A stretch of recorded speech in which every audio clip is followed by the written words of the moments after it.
I need you to drive me to Sissy's. No thanks.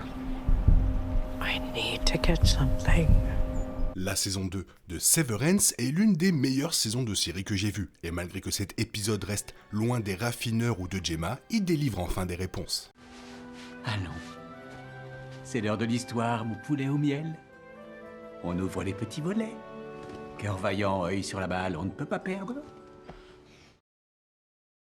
J'adore l'élan qui a été créé à l'approche de l'épisode 7, qui nous a finalement permis de plonger profondément dans ce que Gemma traversait à l'humaine. Voir comment elle essayait également de revenir vers Mark, tout comme il le faisait pour elle, était assez émouvant. Nous avons également eu des teasers intéressants sur l'objectif final de l'humaine pour elle, car chaque fois que Gemma entrait dans une pièce, il semblait que sa personnalité était différente, malgré le fait qu'un seul épisode soit consacré à son histoire au cours des 2 saisons de Severance. Gemma est devenue l'un de mes personnages préférés de la série à la fin de l'épisode 7. J'avais hâte de voir quelle serait la prochaine étape de son histoire et comment le processus de restauration de Mark avance dans le nouvel épisode. Cependant, la saison 2 de Severance a décidé d'enfin nous parler d'Harmony Cobell, absente depuis un sacré moment. Bien qu'il y ait certaines choses à aimer dans l'épisode 8, ainsi que des révélations majeures, je pense que malgré tout il reste un poil en dessous.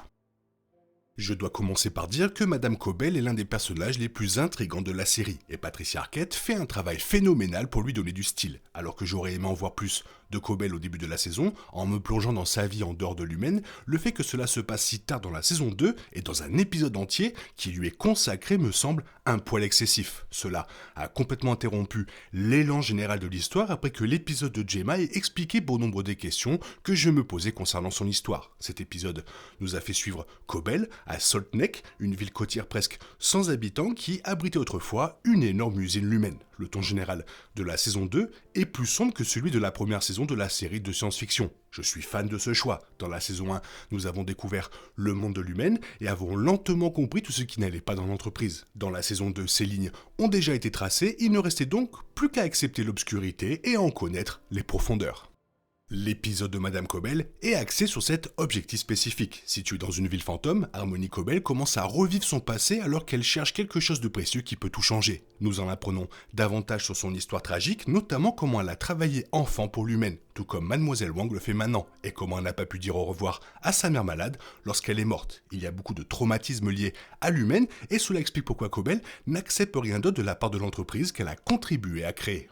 L'une des pires choses qui puisse arriver dans un épisode plus court et qui commence à paraître trop long. Eh bien, c'est exactement ce que j'ai ressenti en regardant cet épisode 8. Même si j'ai quelque peu aimé la profondeur émotionnelle qu'il donne à Cobell et que sa relation avec Anton donne à Harmony l'impression d'être une vraie personne et non un robot, je m'attendais à beaucoup plus d'intensité de la part d'une histoire centrée sur Cobell. Au moins, nous en avons eu un peu vers la fin de l'épisode. La mère de Cobell détestait l'humaine et sa mort est liée à l'entreprise qui afflige les personnes de Severance. Après avoir consacré toute sa vie à faire en sorte que l'humaine devienne la puissance qu'elle avait le potentiel de devenir, Cobell en a fini avec l'entreprise après la façon dont ils l'ont traité. Cette rancune est profonde car nous découvrons que Cobell était le cerveau qui a conçu tous les protocoles, du PEA au blocage Glasgow et plus encore. Cobell est la raison pour laquelle l'humaine a le pouvoir qu'il a, ce qui signifie également qu'elle pourrait être celle qui aidera à tout lui enlever.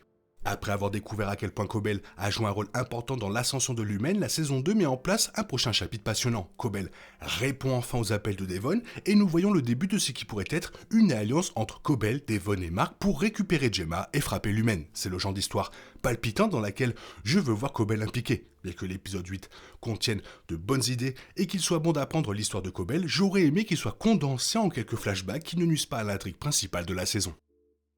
Harmony cherchait spécifiquement un carnet dans la maison de Sissy qui semble contenir des dessins complexes de quelque chose qu'elle a créé. Après avoir regardé partout dans sa chambre et celle de sa mère, Cobell se rend compte que Sissy ne jetterait jamais ses affaires. Avec cela, elle se rend compte que Sissy a peut-être stocké ses affaires dans la cave. Lorsqu'elle se rend à la cave, elle trouve enfin le carnet qu'elle cherchait, qui contient des dessins complexes de tous les protocoles et procédures de dérogation que l'humaine utilise pour créer les barrières de dissociation dans le cerveau de ses employés.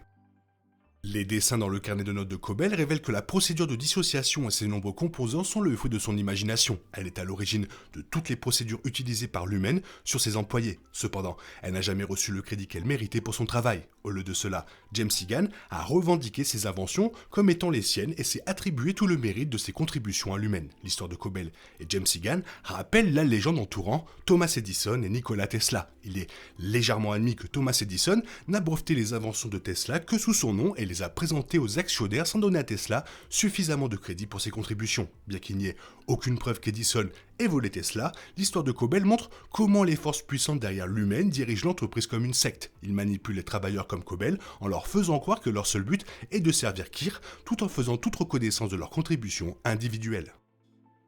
L'épisode 8 révèle non seulement la vérité sur les contributions d'Harmony Cobell à Lumen, mais révèle également comment elle a été recrutée par l'entreprise alors qu'elle n'était qu'une enfant. Comme Mademoiselle Wang, Cobell était mineure lorsqu'elle a été embauchée par l'entreprise en tant que stagiaire. Tout comme Wang, elle faisait partie des participants du prestigieux diplôme de compagnonnage de Lumen. Elle n'a été jugée digne de ce diplôme qu'après avoir prouvé à quel point elle était travailleuse pendant son mandat dans une usine Lumen. Bien que l'épisode ne s'attarde pas sur les détails du voyage de Cobell, il suggère que Hampton a également travaillé avec elle à l'usine Lumen. Hampton ne cesse de souligner comment Lumen les a fait travailler comme des acharnés, révélant ainsi la sombre vérité sur l'histoire de l'entreprise en matière d'exploitation de jeunes esprits impressionnables. Lorsque Cobell et Hampton se droguent, Cobell se souvient également qu'elle n'avait que 9 ans la dernière fois qu'elle a touché à la drogue. Cela laisse entendre que Cobell et Hampton ont eu une enfance difficile à Salt Neck et ont été forcés de travailler pour Lumen dès leur plus jeune âge.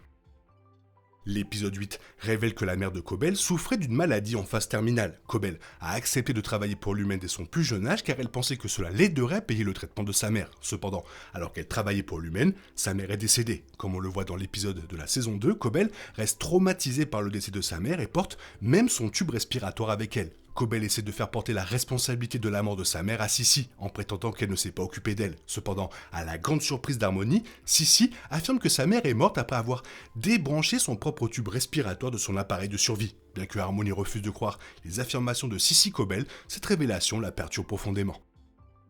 Même si l'épisode 8 ne s'attarde pas sur les profondeurs de l'influence de Lumen sur Salt Neck, il laisse entrevoir comment l'entreprise a détruit la ville. De nombreux citoyens de la ville semblent être confrontés à de graves problèmes de santé et utilisent des tubes respiratoires, ce qui suggère que Lumen a fortement pollué leur air et leur eau. Pour faire de la place à sa croissance, l'entreprise a également apparemment forcé de nombreuses personnes à déménager tandis que les autres ont été forcés de travailler sous Lumen. L'économie de la ville étant devenue un peu trop dépendante de Lumen, de nombreux habitants n'ont eu d'autre choix que d'accepter les conditions de l'entreprise et ont même subi les coûts financiers importants lorsque Lumen les a écartés. L'histoire de Cobell et Hampton à Lumen révèle également que l'entreprise a même repris les établissements d'enseignement de la ville et les a remplacés par des centres de formation qui faisaient travailler de jeunes enfants dans des usines au nom d'un emploi futur promis. L'état tragique de l'économie de Salt Neck confirme que l'ascension de Lumen a été entachée par la cupidité et l'exploitation des entreprises. Bien que l'épisode 8 ne mentionne pas explicitement le rôle de Sissy Cobell dans Lumen, il met en évidence la façon dont elle était aussi aveuglée par son dévouement envers l'entreprise. Pendant quelques secondes, l'épisode présente également une photo d'une plaque sur l'un des murs de la maison de Sissy qui révèle qu'elle était la jeune apprentie matrone. On y voit également qu'elle était étiquetée Quarterly Striver au 4e trimestre, ce qui suggère qu'elle a eu des liens étroits avec l'entreprise en tant qu'employée pendant un certain temps. Après son arrivée à Salt Neck, Cobell craint d'être suivie. Elle craint également que Sissy ne la laisse pas rentrer chez elle si elle voit sa voiture garée à l'extérieur. Par conséquent, elle demande l'aide de Hampton et lui demande de la déposer silencieusement chez Sissy. Vers la fin de l'épisode, Cobell trouve enfin ce qu'elle cherchait, mais Hampton aperçoit une voiture s'approchant de loin de la maison de Sissy. Bien que l'épisode ne révèle pas qui est arrivé chez Sissy, il semble évident qu'il s'agissait de quelqu'un de Lumen. Sissy Cobell avait déjà révélé qu'après le départ d'Harmony, Drummond l'avait appelé pour lui parler de ce qu'elle avait fait. Alors qu'Harmony passe du temps dans la chambre de sa mère et se souvient de sa mort tragique, Sissy semble la dénoncer en informant les autorités de Lumen de son arrivée chez elle. Cela expliquerait comment Lumen a appris où se trouvait Cobell. Étant donné que Hampton semble également avoir une histoire traumatisante avec Lumen, il exprime sa haine envers l'entreprise en disant « Venez et domptez ses humeurs, connard !» alors que la voiture de Lumen s'approche de la maison de Sissy.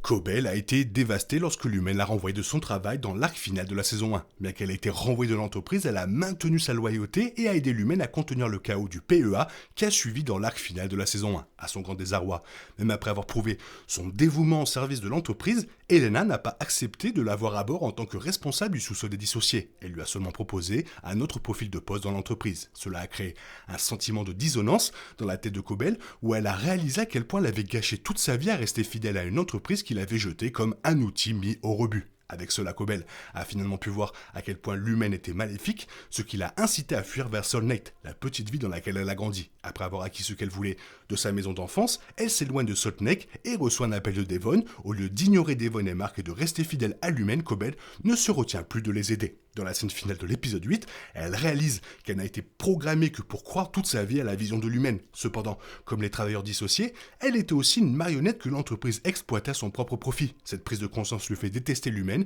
et l'encourage à faire équipe avec ceux qui sont déterminés à faire tomber la compagnie.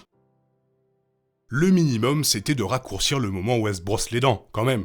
Non, qu'est-ce que t'en penses? Fais-moi part de ton avis dans la zone commentaire de cet épisode 8, sinon il est temps pour toi de reprendre ton inter ou ton externe, celui que tu préfères. Bisous bisous, bye bye. Il est impossible de compter sur les autres de nos jours, on est obligé de tout faire soi-même. Je me trompe? Rien de grave, j'avais tout prévu. Où va le monde, je vous le demande.